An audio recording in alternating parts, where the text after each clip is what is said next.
welcome to Zelda Podcast. Hey, Billiard. I got so much motherfucking design on right now. Bring it down, bring it back, make it clap. I got 3 old thoughts, you go out wear that thing. Bitches up a line, and you know. Halo guys, perkenalkan saya Selvilia Novita Pratiwi dengan NIM C201221139 dan saya Swanda dengan NIM C20122134. Jadi di sini kita akan menjelaskan sedikit banyak mengenai materi komunikasi interpersonal, di mana dalam komunikasi interpersonal ini ada 3 indikator yang akan kita bahas, yaitu Indikator pertama ada komunikasi interpersonal, indikator kedua ada komunikasi tatap muka, dan yang terakhir ada keterampilan interpersonal dalam presentasi serta membangun tim yang efektif. Jadi kita akan masuk ke materi yang pertama, yaitu komunikasi interpersonal. Jadi kalau menurutnya Wanda, komunikasi interpersonal itu yang seperti apa?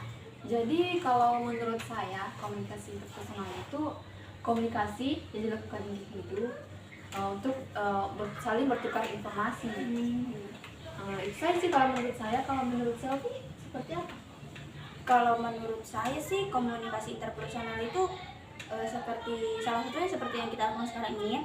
Dia kayak interaksi antara dua orang atau lebih, di mana pengirim pesan ini dapat mengirimkan pesannya, menyampaikan pesannya, kemudian sang penerima pesan ini dapat menanggapinya secara langsung.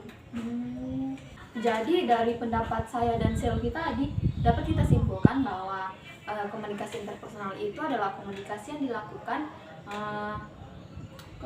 dilakukan oleh 2 orang atau lebih dengan tujuan menyampaikan pesan dan dilakukannya secara langsung, dan dengan tujuan juga untuk saling menyampaikan informasi satu sama lain. ya. Seperti itu. Nah, teman-teman, menurut sifatnya komunikasi interpersonal ini terbagi atas 2. Yang pertama ada komunikasi jadi atau daily communication, dan yang kedua ada komunikasi kelompok kecil. Nah, dalam komunikasi jadi itu sendiri dia terbagi atas 3 bentuk. Yang pertama ada percakapan, yang kedua ada dialog, dan yang terakhir itu ada wawancara. Jadi kalau dalam komunikasi diadik itu kan sudah disebutkan bahwa ada 3 bentuk. Yang pertama itu ada percakapan, di mana percakapan itu dalam suasana yang bersahabat. Kayak misalkan kita sekarang ini, dia kayak tidak formal seperti kita dengan teman kita. Kemudian yang kedua itu ada dialog. Nah, dialog ini dia lebih intim, lebih personal, kayak misalkan atasan dengan bawahan. Kemudian yang ketiga itu ada wawancara. Nah, wawancara ini dia komunikasi yang terjadi di mana ada satu pihak yang dominan untuk bertanya, kemudian pihak lain itu fokus untuk menjawab. Contohnya itu seperti ketika kita melamar sebuah pekerjaan. Ya. Nah, yang kedua tadi kan ada komunikasi kelompok kecil. Ya. Komunikasi kelompok kecil ini dia kayak komunikasi yang terjadi antara 3 orang atau lebih dalam satu tempat, di mana di dalamnya anggotanya ini saling berinteraksi satu sama lain. Contohnya kayak suatu organisasi ya. Ya, sudah pasti kan dalam organisasi ada rapat-rapat kecil kan. Kemudian saling berinteraksi. iya, kemudian kayak kita kerja kelompok, Ya. pasti di situ kan kita saling berinteraksi satu sama lain. Jadi teman-teman, dalam komunikasi interpersonal ini tidak selalu berjalan dengan mulus. Tentunya ada beberapa hal yang dapat menghambat komunikasi interpersonal ini sendiri. Saya sebutkan salah satu contohnya, yaitu seperti perbedaan sudut pandang. Misal, satu orang membahas suatu masalah, dia memiliki sudut pandang yang sempit, kemudian bertemu dengan orang lain dan membahas masalah itu dengan orang yang memiliki sudut pandang yang luas. Tentunya akan sulit ya, karena mereka memiliki sudut pandang yang berbeda. Ya, saya mau contoh lain. Misalnya kecepatan dalam berbicara. Kalau kita mau berbicara sama orang, kalau bisa kecepatan kita jadi kontrol. Kenapa? Karena kalau kita terlalu cepat berbicara, ya orang mungkin maksudnya orang lawan bicara kita akan sulit untuk memahami apa yang kita sampaikan. Karena kan kalau terlalu cepat juga kan susah untuk memahami kan. Jadi teman-teman, itulah tadi yang telah kita jelaskan mengenai apa sih definisi komunikasi interpersonal, kemudian komunikasi interpersonal menurut sifatnya, kemudian apa saja yang menghambat komunikasi interpersonal. Kita masuk ke materi yang kedua, yaitu komunikasi tatap muka. Nah, teman-teman, komunikasi tatap muka atau face to face adalah komunikasi yang mempertemukan antara komunikator dan komunikan secara tatap muka. Nah, dalam komunikasi tatap muka ini tuh sudah pasti ada kelebihan dan kekurangannya kan. Jadi kelebihan tatap muka itu sendiri adalah komunikasi yang kita sampaikan lebih efektif dalam hal membujuk lawan bicara.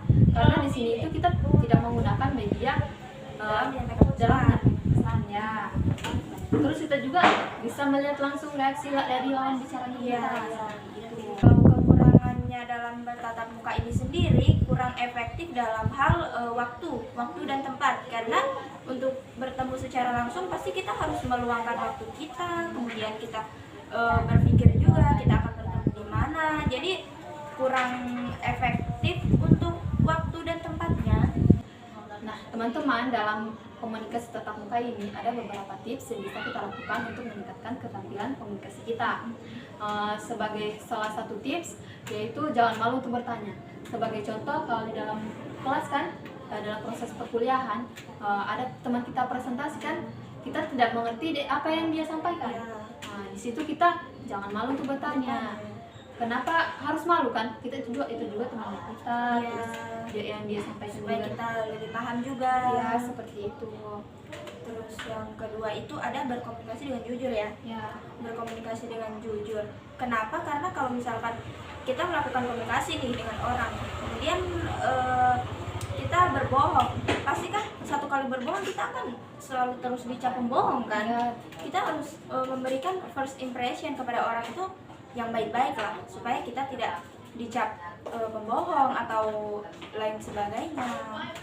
Nah, teman-teman, dalam berkomunikasi secara tatap muka ini, kita juga harus memberikan sikap yang ramah. Kalau kita tidak ramah sama orang, pasti dia juga berpikir, kenapa sih ini orang? Ya, kita harus menunjukkan sikap yang ramah lah ya. Kemudian kita harus yakin dengan apa yang kita sampaikan. Kemudian juga kita harus menerima nih masukan dan kritikan yang diberikan oleh lawan bicara toh. Ya, karena kan pasti ada yang dia tahu, terus kita tidak tahu, dan ada yang kita tahu, dia tidak tahu. Ya, itu. intinya saling memberikan informasi lah ya. Ya, seperti itu. Nah, teman-teman, itu tadi sedikit penyampaian materi tentang komunikasi tatap muka. Dan di dalamnya ada kelebihan dan kekurangan, terus ada tips membangun keterampilan komunikasi, terus ada sikap dalam berkomunikasi. Sekarang kita masuk pada indikator yang ketiga, yaitu ada Keterampilan interpersonal dalam aksi presentasi dan membangun tim yang efektif. Jadi teman-teman, keterampilan interpersonal ini sangat penting dalam berbagai situasi, termasuk dalam mempersiapkan presentasi dan membangun tim yang efektif. Nah, dalam menyiapkan presentasi ini teman-teman, kita juga harus memiliki beberapa kemampuan. Kemampuan yang pertama itu adalah kemampuan berbicara dengan baik dan juga mampu memahami audiens. Terus kemampuan kedua itu adalah kemampuan kita untuk mampu menyampaikan pesan secara baik dan juga tidak membosankan. Terus kemampuan yang selanjutnya itu adalah kemampuan kita bagaimana mengontrol tubuh kita atau bahasa tubuh kita untuk berjalan dengan baik dan bersifat positif. Teman-teman, ada juga dalam merencanakan dan menyiapkan presentasi itu dengan sebaik mungkin. Kayak misalkan kita mempersiapkan materinya dengan sematang mungkin. Kemudian yang terakhir yaitu mengelola ketegangan yang terjadi selama presentasi itu berlangsung. Kayak misalkan ketika presentasi kan pasti ada nih kayak keadaan yang memanas gitu kan, kayak waktu debat pasti kita harus mencairkan suasana itu kembali, membuat suasana itu hangat ulang. Teman, itu tadi sedikit menjelaskan tentang kemampuan yang harus kita miliki dalam presentasi. Nah, selanjutnya kita masuk pada kemampuan yang harus kita miliki untuk membangun suatu tim. Nah, kemampuan pertama yaitu kemampuan untuk mendengarkan dengan jelas, terus saling terbuka satu sama lain dalam satu tim. Terus ada kemampuan untuk mampu mendengarkan dan memberikan umpan balik sesama satu tim. Kemudian ada juga kemampuan dalam memimpin dan mengorganisasikan tim dengan efektif. Kemudian ada kemampuan untuk mengetahui kelebihan dan kelemahan tim. Kemudian yang terakhir yaitu kemampuan dalam menyelesaikan suatu konflik yang terjadi dalam tim tersebut secara produktif, dengan cara produktif dan membangun hubungan yang positif. Sekian pemaparan materi yang bisa kami sampaikan.